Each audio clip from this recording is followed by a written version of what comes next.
নতুন প্রস্তাবিত বাজেটে সামাজিক নিরাপত্তা খাতে সরকার বরাদ্দ 10,000 কোটি টাকা বাড়িয়ে 1,36,026 কোটি টাকা করলেও সুবিধাভোগীদের ভাতা বাড়েনি, শুধু আওতা বাড়ানো হয়েছে।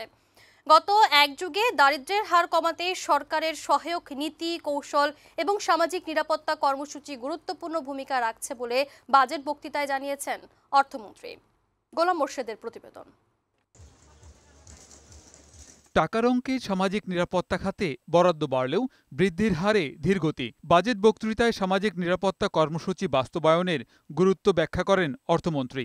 সামাজিক নিরাপত্তার সুফল কার্যকরভাবে উপকারভোগীদের নিকট পৌঁছে দেওয়ার লক্ষ্যে গভর্নমেন্ট টু পার্সন G2P পদ্ধতিতে সরাসরি উপকারভোগীর ব্যাংক হিসাব অথবা মোবাইল ব্যাংক হিসাবে পাঠানো হচ্ছে। সামাজিক সুরক্ষা খাতে বরাদ্দের পাশাপাশি উপকারভোগীর সংখ্যা বাড়ানো হয়েছে। বাজেট বক্তব্যে প্রতিবন্ধীদের স্বার্থ এবং অধিকার সুরক্ষায় সর্বোচ্চ প্রচেষ্টা রাখার কথা জানিয়েছেন অর্থমন্ত্রী।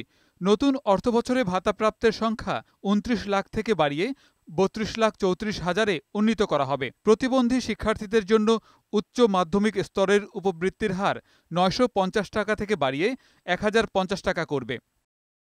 গড় আয়ু বৃদ্ধির ফলে দেশে প্রবীণ জনগোষ্ঠী বাড়ছে, তাই বয়স্ক, বিধবা ও স্বামী নিগৃহীতাদের সুরক্ষায় ভাতাপ্রাপ্ত প্রবীণের সংখ্যা 2 লাখ বাড়িয়ে 60,01,000 করতে চায় সরকার। এতে বরাদ্দ 4,351 কোটি টাকা। অবহেলিত এবং প্রান্তিক বেদে ও হিজড়া জনগোষ্ঠীর সুরক্ষায় ভাতাভোগীর সংখ্যা বাড়াতে চায় সরকার। হিজড়া সুবিধাভোগীর সংখ্যা দ্বিগুণ করে আগামী অর্থবছরে 12,629 জনে উন্নীত করতে চায়। অনগ্রসর অন্যান্য জনগোষ্ঠীর নতুন 90,832 জনকে ভাতা দেওয়ার প্রস্তাব আছে। গ্রামীণ এলাকায় মাতৃত্বকালীন ভাতা ও শহর এলাকায় কর্মজীবী ল্যাকটেটিং মাদার সহায়তা কর্মসূচিতেও উপকারভোগী আরও 1.5 লাখ বাড়ানোর প্রস্তাব আছে। মহান মুক্তিযুদ্ধের ইতিহাস, ঐতিহ্য ও স্মৃতি সংরক্ষণ এবং জাতির শ্রেষ্ঠ সন্তান মুক্তিযোদ্ধাদের আর্থ-সামাজিক উন্নয়নে সরকারের চলমান কর্মসূচি অব্যাহত থাকবে। আবাসন নিশ্চিত করার লক্ষ্যে বিনামূল্যে 30,000 বীর নিবাস নির্মাণ করা হচ্ছে।